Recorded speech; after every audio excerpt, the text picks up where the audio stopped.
هذا الانفجار اكثر من السعه اللي نحن بنقدر عليها. يعني بنعرف انه نحن في مستشفيات بلبنان كثيره، بس المشكل هو انه المفاجاه اللي صارت من وراء هذا الانفجار انه اندفعوا الناس بشكل منه مخطط قبل، وما كان معروف انه هيك انفجار حيخلف هالعدد الكبير من الجرحى. يعني انت لما بتحكي مثلا ببلد صغير من 4000 او 5000 جريح، يعني ولا مستشفى قادره تاخذهم. يعني كل مستشفى فيها 60 70 تخت يمكن او اكثر حسب شو قادرين يفوتوا كطوارئ ككذا. فانضغطت اكيد الاجهزه الطبيه، بس كانت بجهوزيه عاليه لانه الناس كانت مش عارفه شو صار. يعني مش مقدره انه بهيك انفجار يقدر يكون في انعكاس على كل المدينه، يعني تدمير اكثر من نص المدينه. كان شيء مهول، كانوا مفكرينه انه بس مجرد ازاز، بس هو صار رجع بعدين بلشت عدد الشهداء يزيدوا، بلش الجرحى يزيدوا، بلش اللي هن من دون مأوى. ففاقت الجمعيات، استدركنا الصدمه وبلشنا نقول انه شو بدنا نخطط لحتى نساعد هول الناس بغياب اكيد كامل للدوله، لانه الدوله ملتهيه بشي محل ما بعرف، ما في امكانيات عندها. انا امبارحه اتصلت نزلت على الارض اكيد لشوف انه كيف بقدر اساعد. حاولت انه نعمل ميشنز كثير مثل تنظيف الطريق، ازاله الركام، البحث عن، لانه نحن بالنهايه هيلث بروفيشنالز، يعني اخصائيين صحيين، فكان قادرين نحن نحتك مع الناس ونقول لهم انه اذا في ازازه علقانه بايدك تعال نشيل لك اياها، اذا في شيء لحتى يعني تصوري انه بعد 24 ساعه من الانفجار وبعده في ناس في ازاز معلق بايدها، لانه المستشفيات ما بقى تستوعب والناس كلها بهرج ومرج. خلاصه القصه انه بلشنا هلا ننظم حالنا بمبادرات.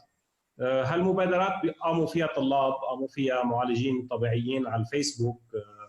ما كان في تنظيم معين، هلا عم نحاول انه ننظمهم. انا كاستاذ جامعي حكيت بالجامعه وطلبت متطوعين، وبعتقد انا صار عندي تقريبا شي 200 اسم. بدي احاول انه نقسمهم على ميشنز. طلبت من الصليب الاحمر، في تلاميذي بالصليب الاحمر حيعطوني شو الانواع المساعدات. هلا بتعرفوا لانه الصليب الاحمر هو منظمه دوليه، فما بيقبل كثير مساعدات من برا، عم بحكي مساعدات بشريه. فبلشت احتك بالاشخاص او بالمنظمات او بالمستشفيات اللي هن فعلا متضرره، ونحن كاخصائيين صحيين شو قادرين نعمل. المبادره انه الاخصائيين الصحيين يفوتوا على المستشفيات ويحاولوا بادراكهم بعلمهم اللي هن تعلموه بالجامعه، يساعدوا هالمستشفيات على انها ترجع تشتغل. لانه نعرف انه في مستشفى مثلا متضرره هي كانت بوجه الاحداث، يعني في طوابق لهلا ما انفتحت، وبالتالي يعني هذه نقص بالنوعيه اللي بدها تتقدم للشعب اللبناني. فنحن لازم انه هالمستشفى ننقذها ونرجع لها. هي واحده من الميشن الثاني انه في مثلا اليوم حكيت مع تلميذي كمان، هي عامله مثل خيمه سبورت نفسي، يعني سبورت دعم نفسي بواسطه اخصائيين نفسيين وبلاس مساعدات اذا حدا بدهم. فانا اقترحت عليهم انه توسع هذه القصه ونعمل مثل علاج طبيعي ميداني، من ضمنه ارشادات، من ضمنه تمارين، من ضمنه بعد العمليه شو لازم تعمل، تخفف الورم، تعمل هيدا. وكمان نستعين باطباء، لانه هالاطباء فيهم يوجهوا يرجعوا هالمرضى لمحل معين، طالما انه المستشفيات ما بقى قادره بقى تستوعب، وعم يصير في مشاكل كثير باستقبال المرضى. فهيدا الخدمات الطبيه السريعه الميدانيه حننظمها ابتداء من بكره مع عدد من المتطوعين، وحنقدم للناس خدمات ميدانيه.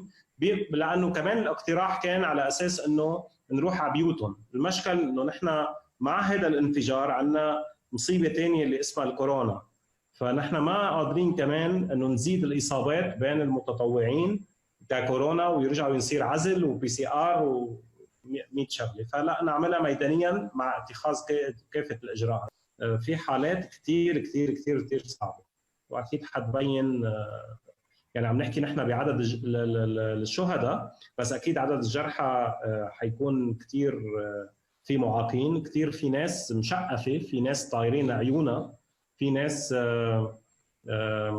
يعني الجروح تبعها بليغه جدا جدا وبين الحياه والموت. واكيد بهالفتره لازم انه الجهاز الطبي او الاجهزه الطبيه الموجوده تتلقى مساعدات خارجيه، لانه بدون هالمساعدات الخارجيه بعتقد لبنان ما بيقدر يسكر عجز هالشيء.